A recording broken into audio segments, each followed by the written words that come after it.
All right, Michelle, we're going to begin in France because as I was doing my research, I stumbled upon a story that you wrote in 1998 for the Daily Illini with the dateline Marseille, France. And the headline is Mardi Gras Climate Surrounds Cup Fans. And there's an editor's note. Michele Steele is a Daily Illini reporter residing in France for the summer. So you were studying abroad in Marseille and writing for your school paper. That's got to be one of the coolest datelines you could throw on a college newspaper. Yeah, I mean, I was a globe-trotting reporter back when most of the people listening to this podcast were just a glimmer in the eyes of their parents. I'm assuming that this demographic skews very young, Kev, right? This is like Gen Alpha. Okay. Yeah, okay. It could be everybody. Well, you bring everybody together, the Zoomers, the Boomers. That's the goal. I had studied abroad that summer. I was in Aix-en-Provence, which is in the south of France. And that was the year that I came to know football as like a global sport. And France was transfixed. In 1998 in the United States, I'm not sure the United States was like transfixed, certainly not equally transfixed in the World Cup as France was. But because France was hosting that World Cup, and they had so many marquee players on that team, including, of course, Zinedine Zidane, who was the MVP of that World Cup squad. And I remember having, back in those days, you had to have a phone card, right? To make an international call. You stuck the card in the phone. And I kept my Zinedine Zidane. I was such a fangirl of the France national team that I kept it somewhere. Kev, I should have pulled it out for this, and maybe we'll have to do a part 2 of this podcast. But I certainly have the Zinedine Zidane phone card somewhere in the Michele Steele archives here. If you find it, was cool, man. We'll throw it on Instagram if you can find it. You know, believe it or not, so I believe my editor at the time was Michael David Smith from Pro Football Talk. And he was a Daily Illini EIC. So I imagine the way that this went down is that I was going, and I worked for the Daily Illini all 4 years. I was at Illinois. The first person who I met from the Daily Illini, and the first person who actually interviewed me for a job at the Daily Illini, do you know who it was? Will Leach. That was actually going to be my guess. I should have just jumped in with it. Should have just blurted it out. So Will Leach was like a live wire when I met him. He was the managing editor at the time. He was like, okay, great. No, I had like a piece of paper that I dutifully filled out. You know, you didn't like hand in a resume. You filled out a piece of paper saying why you wanted to work for the Daily Illini, and you talked to the managing editor for 5 minutes, and he gave you maybe a 2-minute tour of the newsroom. And that was it. I was hooked. I was there all 4 years. To this day, it's probably one of the most fun jobs I've ever had. I think working for a college newspaper is like the perfect alchemy of it. Everyone's young. It's super fun. But the newspaper was an institution in that time. I mean, we had people who were gunning for the Chicago Tribune. I mean, that was a big job, you know, working for the newspaper. And we were incredibly competitive with the real deal newspaper in town, but we considered ourselves the real deal newspaper, the Champaign News Gazette. And to this day, I consider some of those reporters, like I remember being so competitive with those reporters and the writers who worked at the News Gazette, but that's what makes it so great. That's what makes working for a newspaper so great. And every day we would have edit board where we talked about the big issues at the time. And I remember this was maybe my second year at the Daily Illini. We were talking about whether or not marijuana should be illegal. And we came to the conclusion this was an edit board that maybe leaned a little conservative. We came to the conclusion that marijuana should not be legal. And I remember that when we pressed send on the editorial, our publisher, Jim McKay, immediately came upstairs. Like we pressed send on the editorial. He immediately came upstairs and was like, "We are going to be the only college newspaper in the Big Ten, if not the entire country, that is going to be writing against legalizing weed. And Michael David Smith was like, listen, you hire us for our opinion. This is our editorial board official opinion, and we are against weed. You know, I have a lot to say about that. I think we were right. I think that there's a lot of unintended maybe that's a discussion for a different podcast, Kev, but I think there's a lot of unintended consequences, children, from legalizing things that you may not fully understand the implications of. Well, you talked about how we appeal to young people. You might have just lost our younger listener base. What, and don't maybe do drugs? And maybe the older one. Let me read you the lead on this story, and I have one more question about your time in France writing for the Daily Illini while you're there. It was truly a, quote, fat, P-H-A-T, Tuesday for Brazilians everywhere as their national soccer team qualified for the finals of the World Cup. Okay, 1998, you're in France. For the young people who are still listening, nowadays, if you wanted to, you could just take out your iPhone and literally text an editor your story. How did you file this from France in 1998? I emailed it. There you go. Okay, see, it's not that long ago. Yeah, okay. I would contend, Kev, you'd still email the story. Did you have to go? But you had to probably go to a cafe maybe to go get some internet. I'm sure I did. I don't think the family because we all lived at different families' homes, and I'm fairly certain I lived with a woman who's a single mom with like 2 daughters, and they for sure did not have Wi-Fi. One of the fascinating things, Michele, about your career is that you've been at ESPN for 14 years now, but you got your start in business. Yeah. Bloomberg and Forbes and back to Bloomberg, and we're going to get into that, but you graduate Illinois, and your first stop, you have you're right into the business world with these back-to-back internships. What were some of the things you were doing right out of college, getting your start with Bloomberg? I'm really sad that we're no longer talking about that Marseille story, because now I kind of want to read the whole thing, and maybe the we could put this on Instagram also. So here's the deal. I think bonus. Please edit out fat. I think bonus content is like me reading my Marseille Dateline in the French accent. Okay, there we go. I'll do that bonus content for your members. Yeah, but I was an econ major. It was actually kind of circuitous for me to end up in France to begin with, because I was neither a French major or, for that matter, a French minor. I think I was just a couple credits short of a French minor. And when I was my senior year, when I was trying to decide what I was going to do after graduation, I was speaking to one of my French professors, because I would just take French for fun. I really liked it. My grandmother spoke French, and she was American. You know, she was born in Chicago, but she had taken doctoral classes at the University of Chicago in French.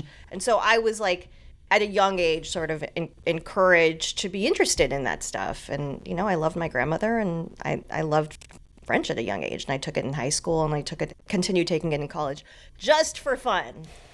And so I was taking a French class my senior year, and my professor asked, hey, like, what do you want to do after graduation? And I said, I would love to postpone my career for as long as possible. But he said, you know, you should apply for the State Department thing. The State Department sends hundreds of English-speaking teachers to France every year, and all you have to do is you have to speak French. And he's like, your French is good enough to pass the exam. And so I took the test. I was placed through the State Department. I don't know if they still run it. It's a phenomenal program, because you get to live in Europe. You're paid. Teachers in Europe, or teachers in France at least at that time, we had 7 weeks of paid vacation for like an 8.5-month school year. P.S. One of the days that we would be off, and it wasn't included in the 7 weeks vacation, was one day, Kev, just to strike, just for fun. And my first year there, I was I just graduated from U of I, and I was an econ major, and I was red-blooded capitalist. And so I thought, I'm going to teach these teachers a thing or two about what it means to have an American work ethic. And I rolled into school to teach on the day that everyone was going to be on strike and realized no students were going to be the students were on, if the teachers were on strike, the students were on strike. So like I went to my teacher's locker, got my little like, books and papers and pens and whatever I needed to teach that day and went to my class and immediately went home. It was the Grandpa Simpson like grand opening, grand closing meme, way before memes were a thing. So, so I was in France. I knew I was going to do that. But in the meantime, I needed something to do the summer before I was going to France. Because obviously, if you're a teacher, the academic year starts in September. And I had applied for 3 jobs. Goldman Sachs to work on the desk, the CIA, and the Dow Jones Newspaper Fund internships, of which Bloomberg and Wall Street Journal and all the Dow Jones publications were members of. And I got 2 out of those 3. So Goldman was like, no, you need to work for Merrill, because I interned the summer before Merrill Lynch, because I was sort of headed towards finance, And the CIA hired me, and I'd accepted the job working for the Directorate of Intelligence, and I'd be posted to Langley. And so I was trying to decide whether I was going to work for the CIA and write essentially the presidential note, right? Be part of the writers and the analysts who are involved in writing the daily note to the president about what was going on in terms of economic security or like economic policy, economic activity that would affect our security concerns. Or if I would work for the Dow Jones Newspaper Fund. And I remember the recruiter from the Dow Jones Newspaper Fund called me and said, if you accept the government job, you can never be a journalist. You can never be a reporter.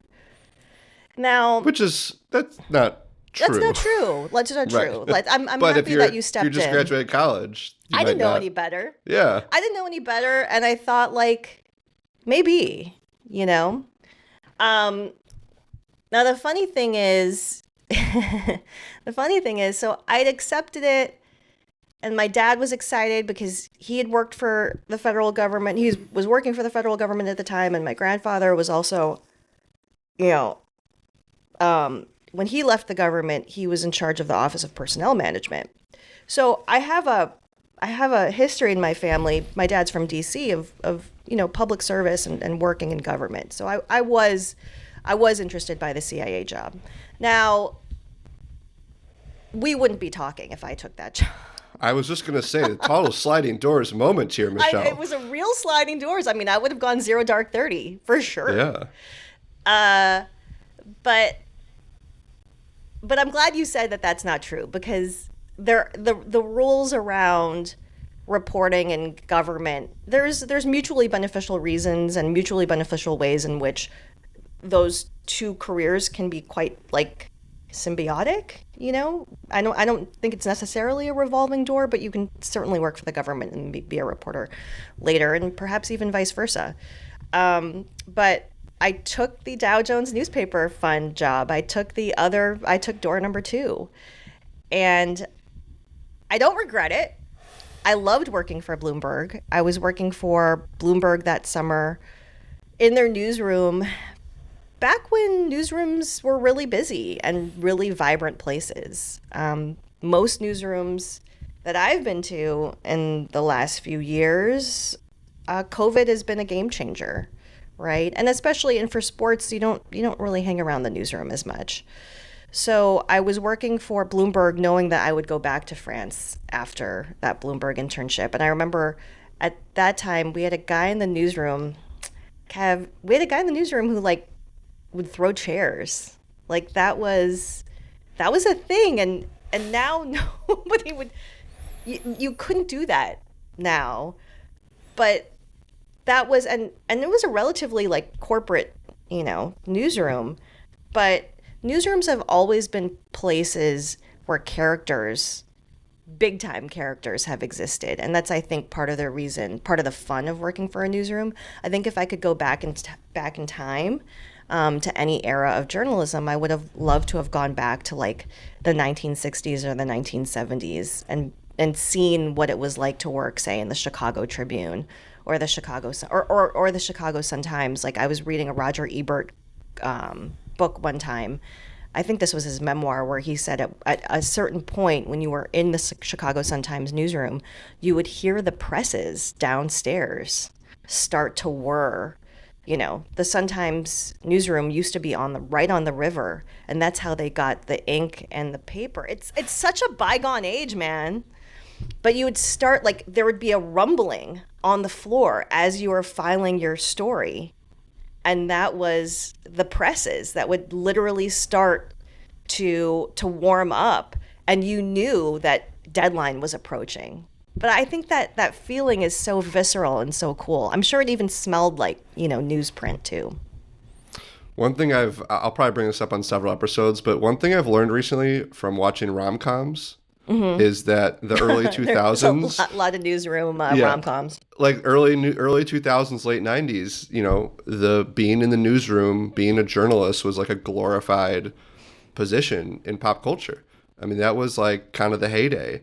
I don't know. Well, there is a new Michael Schur sitcom coming. Did you see it? The Paper? I did. Yeah, the newspapers in what today's newspapers are. But yeah, and then you can go back to even the more of the glory days, where it's really like when you watch All the President's Men or things like that. It's different now. Here we are. I mean, because people then probably would have loved the idea that here we could sit in our home offices and record a podcast together. Completely. And we kind of harken back and romanticize what they did as well. It's which is interesting because I'm gonna skip ahead a little bit, Michelle, to 2006. So at this point, you were wrapping up your master's degree at Columbia in journalism. Yeah. And we can go back a little bit, but this is a good segue here because I pulled up an article in which you were quoted. And this is from May 15, 2006. Michele Steele, 27, who is graduating from the Graduate School of Journalism at Columbia University in New York, has a similar outlook on journalism.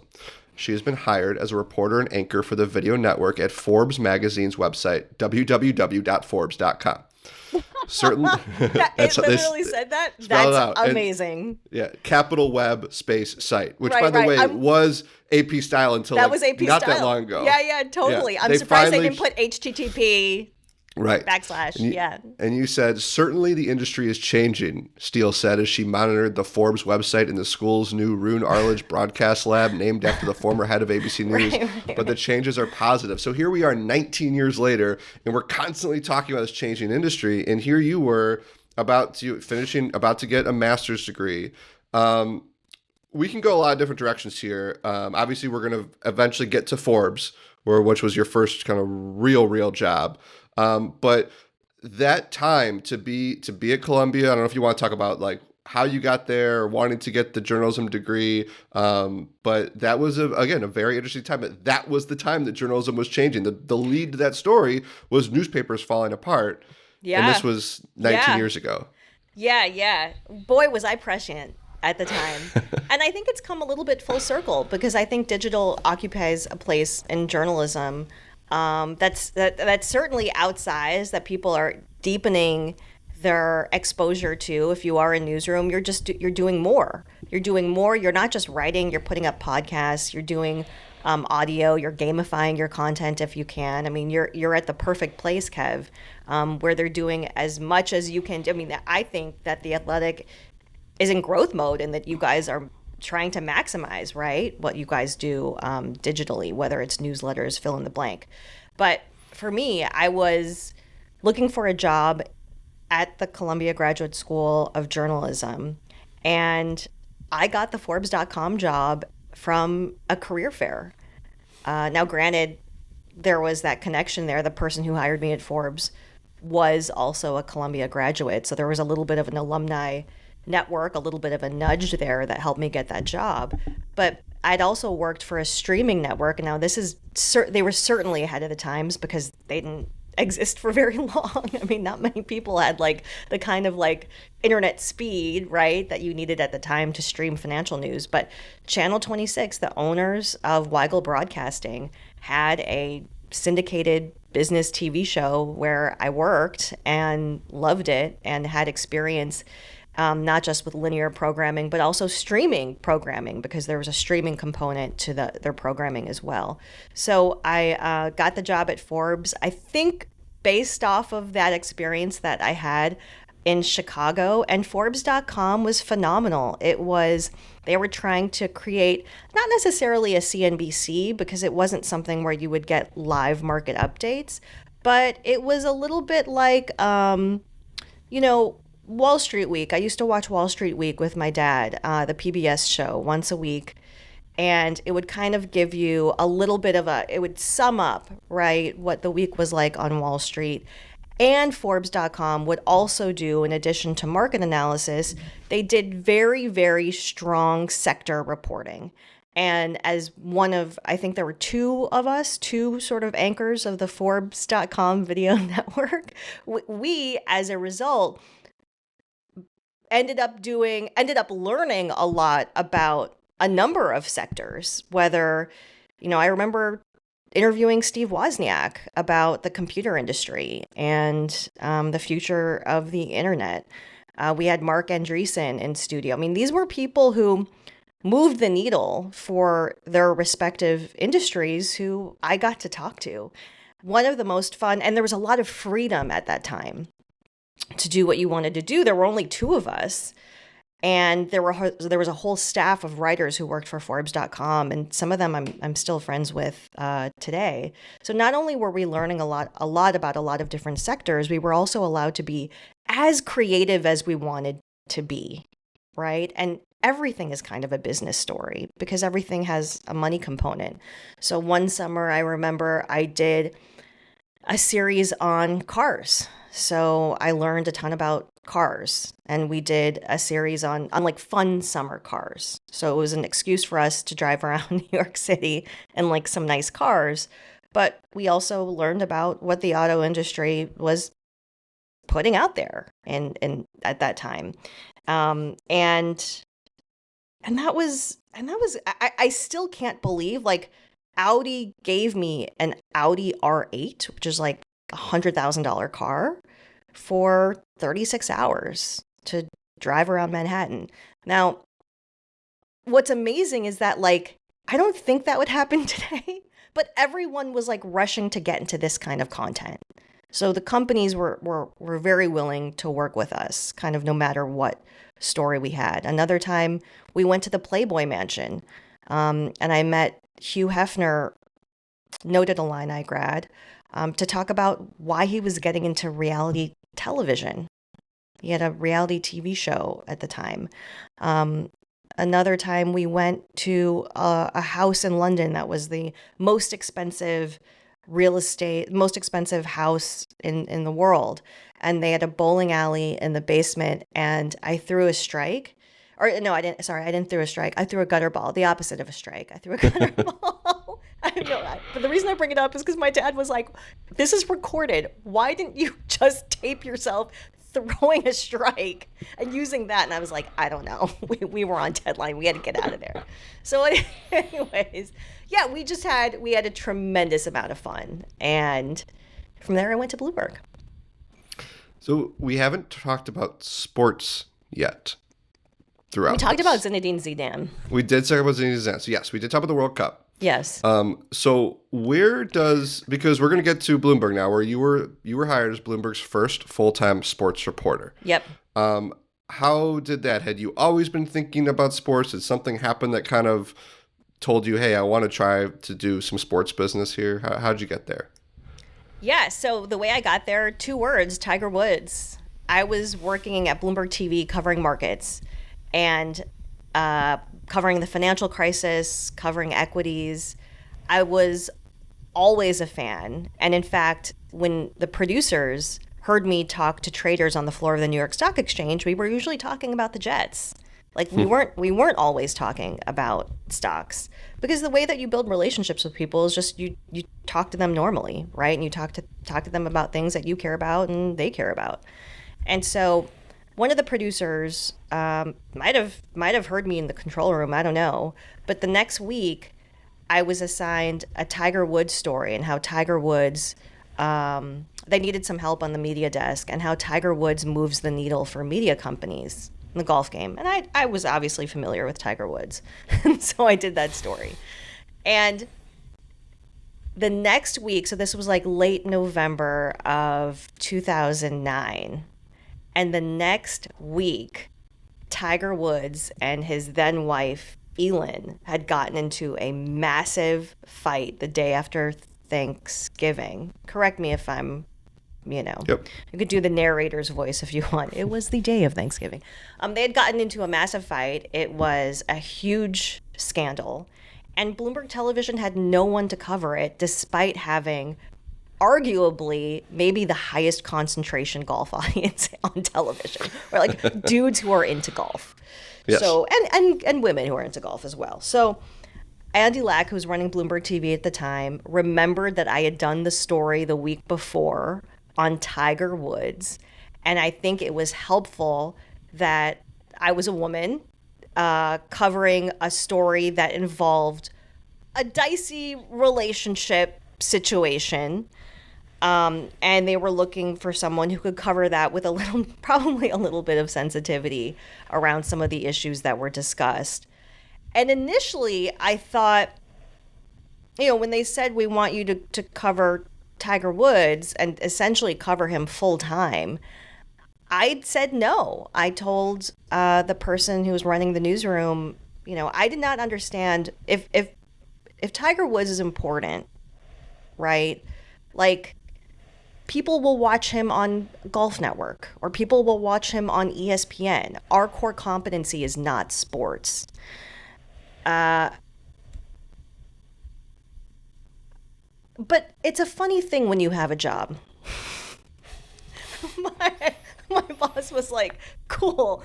So I was like, no. And I explained him the same way I explained it to you now, like very rationally. Like, yeah, I see myself at like Bloomberg going up the ladder of like business news, not golf, not Tiger Woods news. And he was like, well, it is an assignment.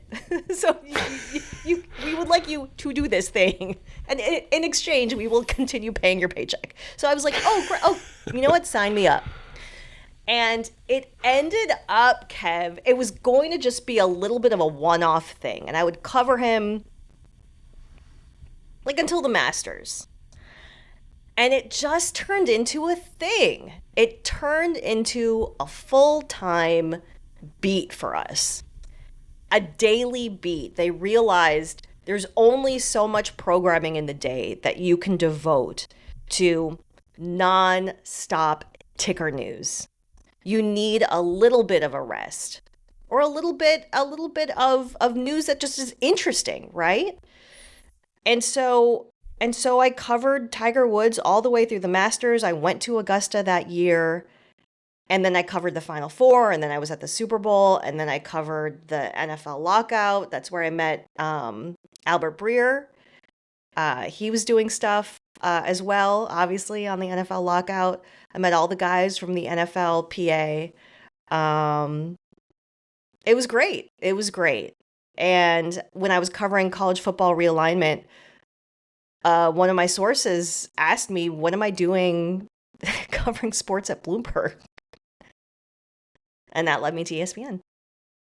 I like not, you didn't say this, of course, but the tagline could be, how did Michele Steele got here? Well, she thought she was too good for Tiger Woods. Yeah, exactly. Print the t-shirts.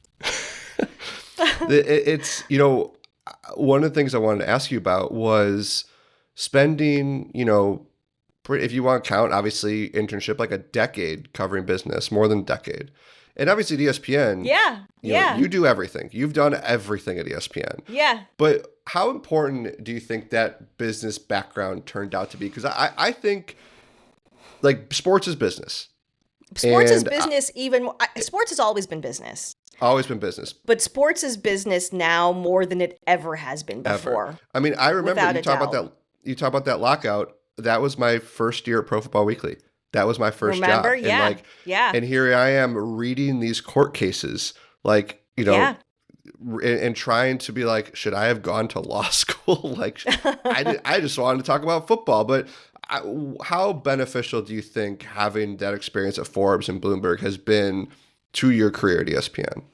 I think it has been absolutely fundamental to my career in sports and my career at ESPN. And the reason is because now they might be billion-dollar mom and pop shops, but NFL teams are billion-dollar businesses, each and every one, right? It's $32 billion businesses. And they're not run the same. I mean, the big thing for me that signaled for me that, the structure of how football teams, the way football teams are run is when the Commanders hired a former Nabisco executive. I mean, someone who is like from the real deal corporate world. And it's hard to work in sports, I think, when you are from a larger, say, Fortune 500 company, because these are much smaller operations. You're only, let's put the roster aside for a second. But if you just talk about the staff at, say, Hallis Hall or the staff at the Commander's headquarters, you're only talking about a few hundred people, if that. I mean, that's a very small number of people compared to the thousands of people that Nabisco employs. But for me, it indicated that there is a level of professionalism, a different level, say, of professionalism that is with us now in the National Football League. And I think that's great because these are profitable businesses. Now, outside of the NFL, these aren't necessarily like cash flow rich businesses. You're essentially buying into a valuation. But like that knowledge, even something as basic as that, is, I think, very important to know, at least for my career and as a sports reporter, because you kind of know what the pain points are for any team. It's very important when you are building a team around valuation.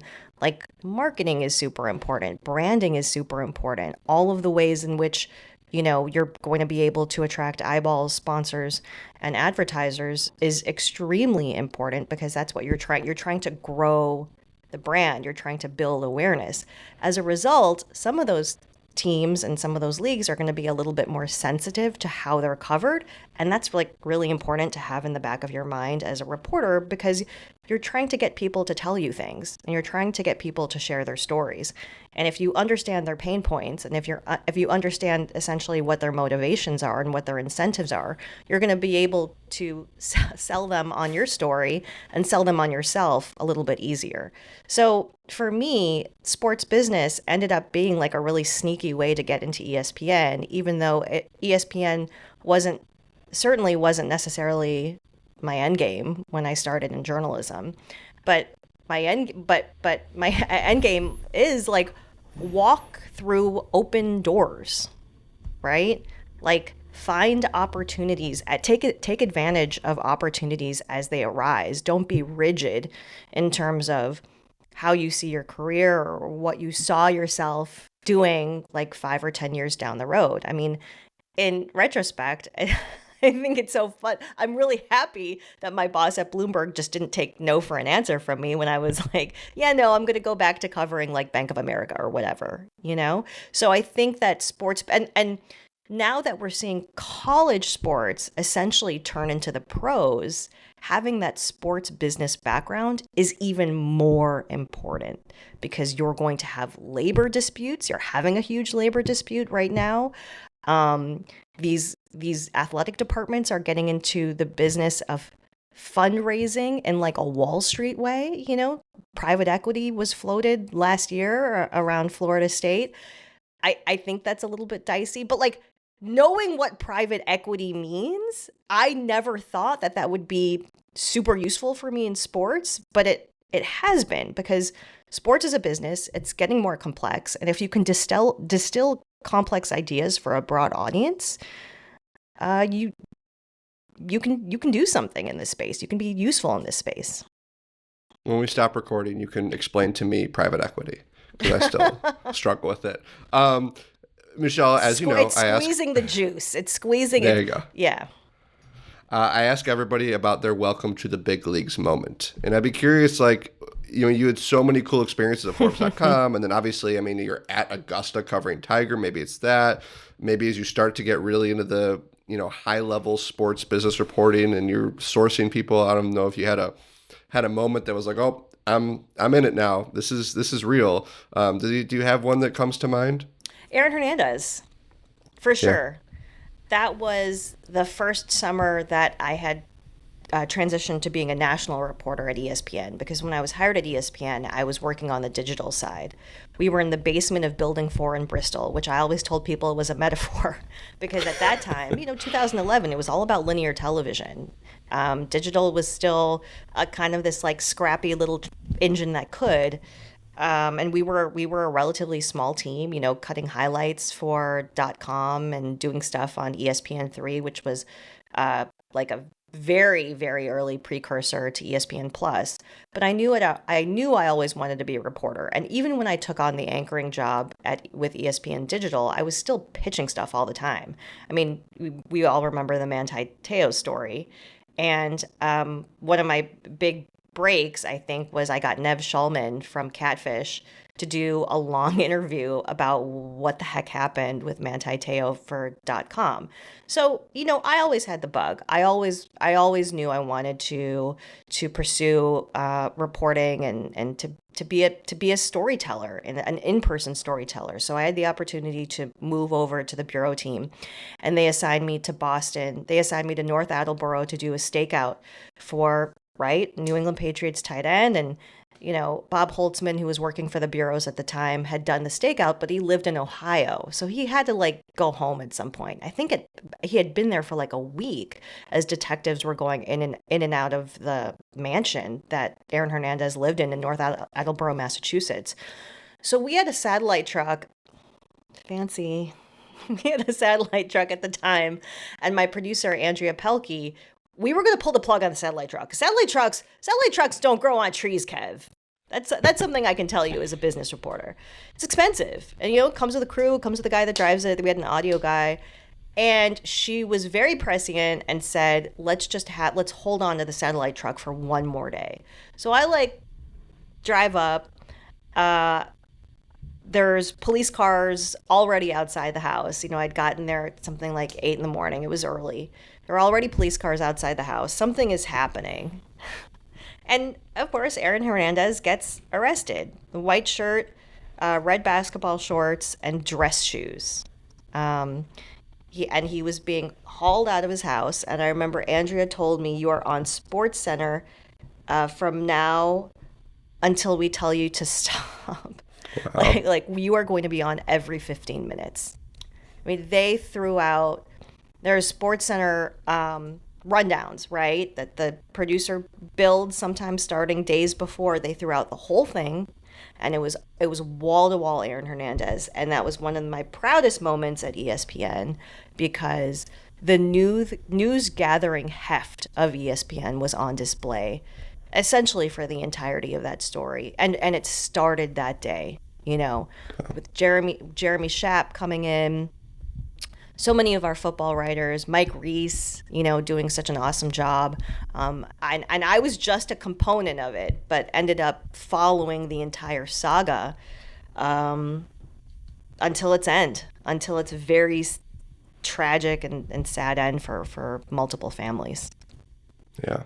I mean, it's one of those news moments that, anybody in our business. Oh yeah. I could picture I have a moment. I could picture being at the gym and seeing the TV scroll, and it was probably, like the way you describe him walking out of the house. It's an image I think that's seared for a lot of people who follow sports, follow football. I'm going to awkwardly transition to something a little bit lighter at ESPN to wrap things up. Shifting gears, because I do want to ask you, again, you do so many fun things at ESPN, you do so many serious things at ESPN. You've also covered the spelling bee at ESPN. Yeah, dream job. What has it been like to be the correspondent for the spelling bee? Do you have any favorite moments, memories from getting to do that? Spelling bee is totally iconic. I I think that my favorite my favorite memory of covering the spelling bee was asking a fifth grader what he was going to do now after not making it through the prelims, and he said, "I'm going to go back to fifth grade." Which, by the way, is exactly just the perfect response, but the one that you have to be ready for when you're doing sideline reporting for the spelling bee. Sadly, ESPN does not have the spelling bee anymore, but I think that it's like so many people in the building loved the playful nature of it, and I think it's also a reminder to anybody that works in sports, and this is something I try to remind myself of, and I think sometimes we can lose sight of it, is that sports are for children. Sports are for everyone, of course, but sports have a very special connection to children. And I love that the spelling bee is a police car. I don't know if you can hear it, but I love that the spelling bee emphasized that connection. And another one of my favorite memories was we got to tape a couple of really fun segments on the National Mall where we were running around with a super speller, like this woman now, but she was a girl then, who won the spelling bee the year before, and she had like broken some spelling record. Don't ask me what it is. And I asked people on the National Mall, like, you know, are you a huge Serena Williams fan? Have you ever wanted to meet Serena Williams? And people would be like, yeah. And I'd be like, what about the Serena Williams of spelling? And they'd be like, cool.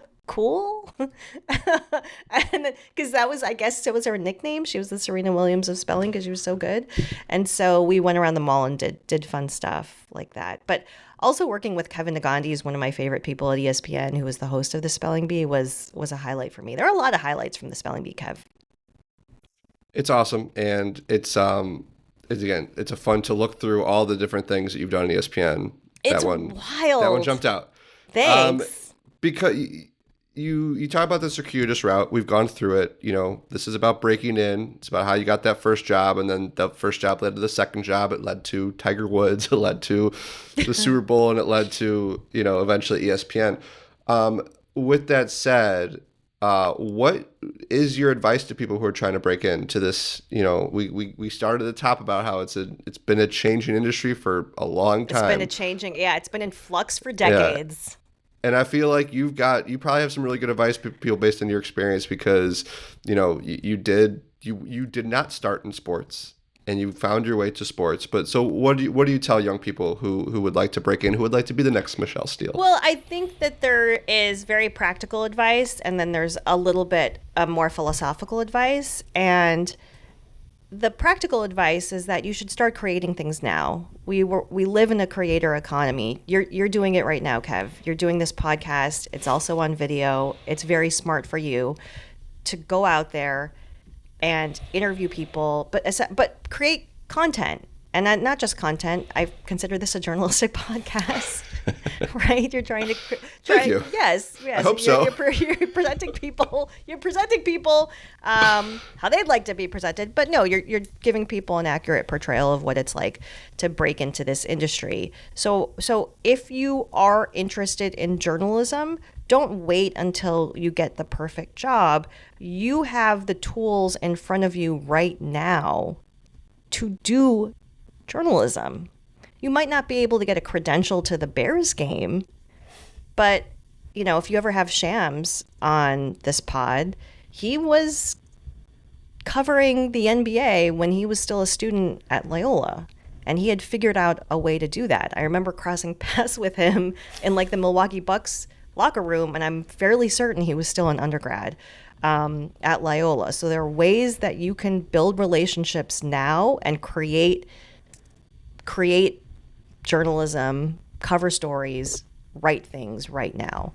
I think my philosophical advice is you can cultivate a sense of adaptability, and I think it's really important to do so, because you are entering an industry that has been in flux, as I said, that continues to change every year. I think it was Mike Greenberg who was talking to our CEO, Jimmy Pitaro, and said, television is essentially going through an industrial revolution.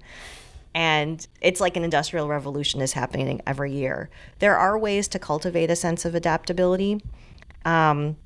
Just being open, right, to new technologies, being curious about new things.